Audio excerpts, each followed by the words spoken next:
C'est un honneur pour moi que de donner la parole à son Excellence, Madame Raissa Malou Dinanga, ministre d'État de l'Éducation nationale et de la nouvelle citoyenneté de la République démocratique du Congo. Vous avez la parole, Excellence. Monsieur le Président de la Conférence générale, Madame la Directrice générale, Excellences, Mesdames et Messieurs, permettez-moi tout d'abord de remercier chaleureusement la République d'Ouzbékistan pour l'accueil.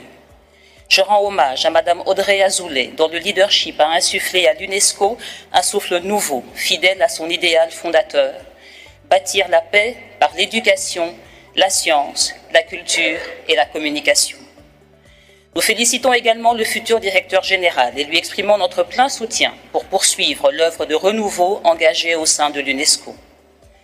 La République démocratique du Congo, au cœur de l'Afrique, réaffirme sa foi en ce multilatéralisme du savoir et de la solidarité, convaincue que c'est par la connaissance et la coopération que notre monde peut transformer ses défis en levier de développement durable.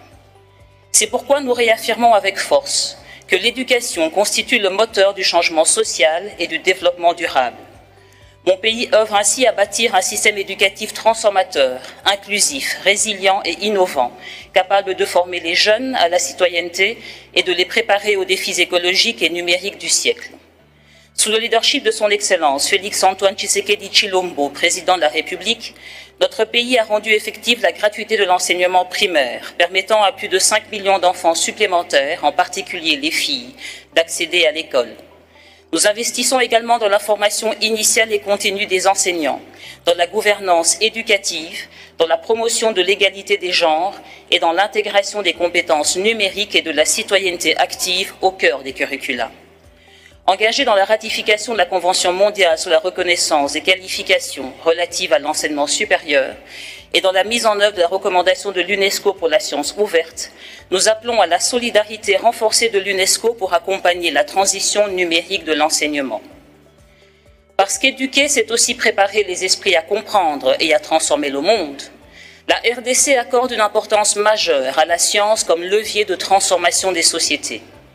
C'est pourquoi nous soutenons activement le programme phare 5 de la priorité Afrique et l'agenda 2063 de l'Union africaine, convaincus que l'accès et le partage du savoir renforcent la solidarité et la paix. Nous encourageons l'UNESCO à poursuivre le renforcement de ses programmes de promotion des filières STEM afin d'élargir la pépinière des futurs scientifiques. Nous saluons également les efforts de l'Organisation pour la protection de la biodiversité terrestre comme marine. À ce titre, la RDC exprime sa gratitude pour la désignation de la réserve de biosphère de Yangambi comme site sentinelle des sols pour l'action contre la dégradation des terres, le climat et la biodiversité.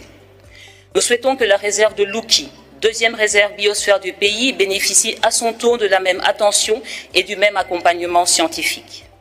Ayant validé son rapport national sur l'intelligence artificielle grâce à l'accompagnement de l'UNESCO, la RDC soutient le leadership de notre organisation dans la gouvernance éthique de l'IA et des neurotechnologies. Mais il n'y a pas de développement durable sans mémoire ni identité. C'est pourquoi la RDC fait de la culture un vecteur essentiel de paix, de dialogue et de cohésion nationale. Face à des défis sécuritaires dans les Kivu et l'Ituri, notre patrimoine culturel paye un lourd tribut. Tout en étant reconnaissant vis-à-vis de l'UNESCO, d'ALIF et d'ICOMOS pour leur soutien à l'élaboration de la feuille de route de la lutte contre le trafic illicite des biens culturels, ainsi qu'au travail méthodologique sur l'inventaire du patrimoine immobilier, nous appelons néanmoins notre organisation à renforcer ses missions d'urgence pour la sauvegarde du patrimoine en zone de conflit. En valorisant la rumba congolaise, désormais patrimoine immatériel de l'humanité, par un soutien à la création d'industries créatives autour de ce bien commun, la RDC s'attache à améliorer le statut des artistes et à encourager la culture numérique. Dans notre monde traversé par la désinformation, nous restons attachés à la liberté d'expression et à l'accès à une information fiable. À l'approche du 80e anniversaire de notre organisation, nous saluons les efforts de l'UNESCO pour garantir la sécurité des journalistes et une information juste. En écho à ces engagements, la RDC a adopté de nouvelles réformes sur la liberté de presse et d'information, renforçant la protection des journalistes. C'est pourquoi nous appelons à un partenariat accru avec le PIDC pour appuyer l'éducation aux médias, la régulation des plateformes numériques et le développement des médias communautaires.